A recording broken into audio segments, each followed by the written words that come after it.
Hey guys, welcome to Shep Talk and my review of Karate Kid Legends, directed by Jonathan Entwistle, starring Jackie Chan as Mr. Han, Ben Wong as Li Fong, Ming-Na Wen as Dr. Fong, Ralph Macchio as Daniel LaRusso. Karate Kid Legends has a runtime of 1 hour and 34 minutes. Story: after a kung fu prodigy, Li Fong relocates to New York City, he quickly draws the attention of a local karate champion. What follows is a journey to enter the ultimate karate competition with the help of none other than Mr. Han and Daniel LaRusso. Now, if you've been following me for a while, you know I am a big Karate Kid fan. I'm also deep into Cobra Kai. So when this film was announced, yeah, I was nervous. First off, it brings in characters from the 2010 Karate Kid, which, let's be honest, should have been called Kung Fu Kid. And second, this movie dropped while Cobra Kai was still going strong, but acted like the series didn't even exist. Talk about awkward. So now that I've seen Karate Kid Legends, the big questions are, does it redeem the 2010 movie? Does it erase 6 seasons of Cobra Kai? Right out the gate, the film tries to merge the Miyagi-Do and Kung Fu worlds, hammering home the phrase, one tree, two branches. I'll give them credit. They tried to acknowledge the canon and smooth over some of the mess. It's not perfect, but the effort was made.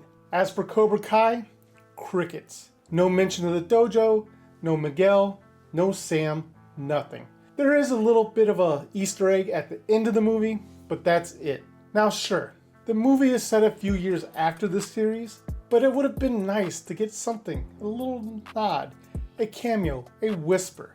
What the film does do right is flipping the teacher trope. Lee doesn't show up in New York and stumble across a reluctant master in a rundown shop. Instead, Lee is already studying Kung Fu. He meets someone who needs his help, and in helping, he grows stronger. That's a refreshing twist, and it actually works. Then we have the comedy. The comedy here feels like a throwback to the original films. And when Jackie, Ralph, and Ben are all on screen, it's comedy gold. I actually feel bad for Ben. You know those two legends probably gave him a run for his money on set. But the movie has heart too. Lee isn't just some new kid trying to fit in. He's grieving his brother and dealing with a mother who blames fighting for their loss. The emotional thread gives his journey real weight and makes his arc more impactful. Actors: Ben Wong as Li Fong. Solid performance. He doesn't break any new ground, but what he does fits the movie perfectly. Plus his martial arts scenes, absolute fire. Then we have Jackie Chan as Mr. Han. Let's be honest, at this point, Jackie's just playing Jackie, and I am totally fine with that. Watching him do this thing again is pure joy. Ralph Macchio as Daniel LaRusso. Sadly, Daniel-san only pops up in the third act, and while Ralph can slide into this role like it's his second skin, he was filming Cobra Kai during this. I wish we had more time with him, especially interacting with Lee and Han. Ming-Na Wen as Dr. Fong. Why cast a powerhouse like Ming-Na Wen if you're barely going to use her? Seriously, she gets criminally little screen time. Any random actor could have played this role, which is just disappointing. Action. This movie nails the martial arts.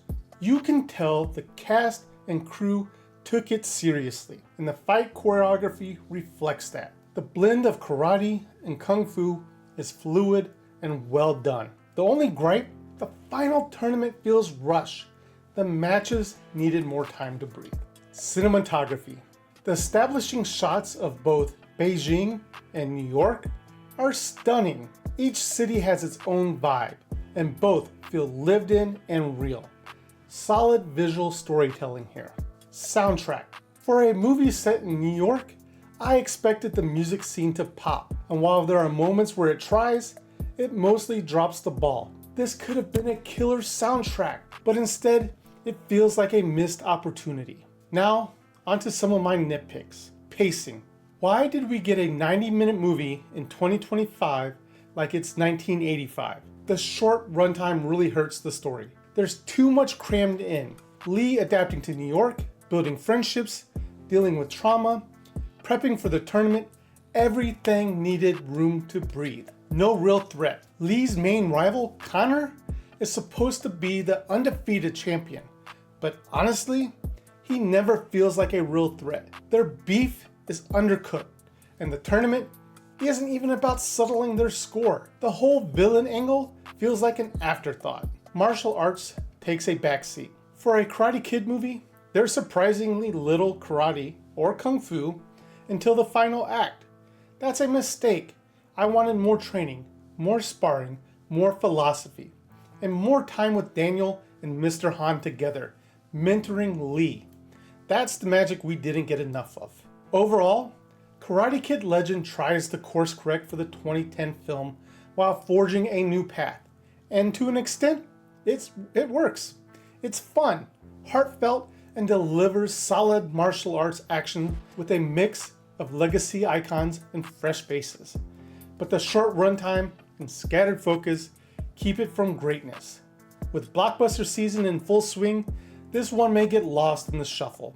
With all that being said though, Shep Talk gives Karate Kid Legend 3 Sheps out of 5. Thanks for joining me on this review. If you enjoyed it, don't forget to like, comment, and subscribe. And be sure to check out my other reviews. You might just find your next favorite flick. But guys, that's all I got time for today. Thank you for watching, and I'll see you in the next review.